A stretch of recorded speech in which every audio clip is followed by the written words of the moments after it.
মতি ঝর্ণার একবারে উপরে উঠে গেছি, যে সেকেন্ড ফেজ আছে সে সেকেন্ড ফেজে উঠে গেছি। সেকেন্ড ফেজে একবার লাস্ট স্টেজে যাওয়ার পথে, তবে জায়গাটা খুবই ডেঞ্জার। এই দেখো, তোমরা হয়তো মোবাইলে কতটা বুঝতে পারছো বা আমি কতটা দেখাতে পারছি সেটা বুঝতে পারছি না, কিন্তু প্রচণ্ড ডেঞ্জার।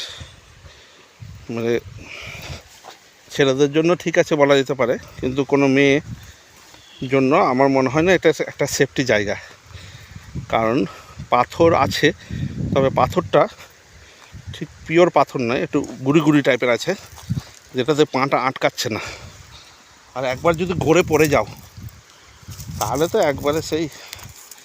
আর আরেকটা জিনিস বলে দিই তোমাদেরকে, সেটা হচ্ছে যে যে জলটা নামছে আমরা দেখতে পাচ্ছি, আমরা এখানে লোকালকে জিজ্ঞেস করলাম, লোকাল এক আদিবাসীকে, যে জলটা কোথা থেকে আসছে, ঝর্নার জলটা।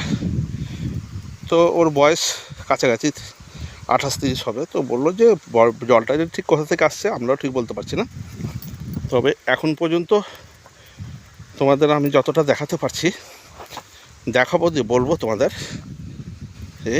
এই দেখো জলটা আসছে, যে জলটা পাহাড় থেকে নেমে ঝর্ণার রূপ ধারণ করছে। এই দেখো, অ্যাকচুয়ালি জলটা এই যে দেখো সুন্দর আসছে,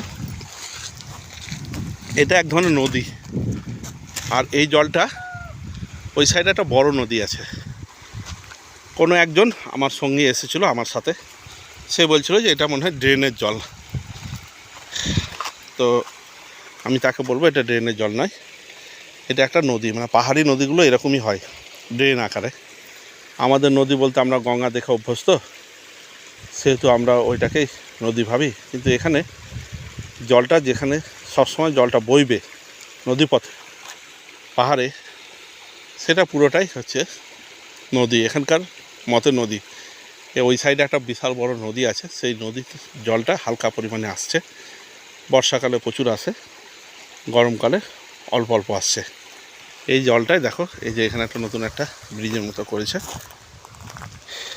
ট্যুরিস্টদের জন্য। এই জলটা এইভাবে নামছে, যেটা তোমাদেরকে ওপর থেকে দেখিয়েছি। এই যে জলটা নামছে, এখান থেকে জলটা আবার আরেকটা পথে নামবে, ওখান থেকে আবার আরেকটা পথে নামবে।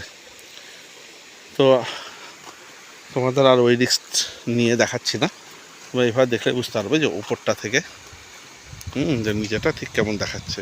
এই দেখো, এই দেখো, আর এই দেখো জলটা নামছে কলকল কলকল করে। এটা ফার্স্ট ফেজ, তারপর সেকেন্ড ফেজে যাবে, সেকেন্ড ফেজ থেকে লাস্ট ফেজে, যেটা মতি ঝর্ণা নামকরণ হয়েছে। আর এই দেখো আমরা অনেকটা উপরে উঠেছি, এর ওপরে প্রচুর জনবসতি আছে, সেই জনবসতিও তোমাদের দেখাবো। তবে সিঁড়ি পুরোটা হয়নি, সত্যিকার একটা কষ্টদায়ক পথ, উঠতে খুবই অসুবিধা।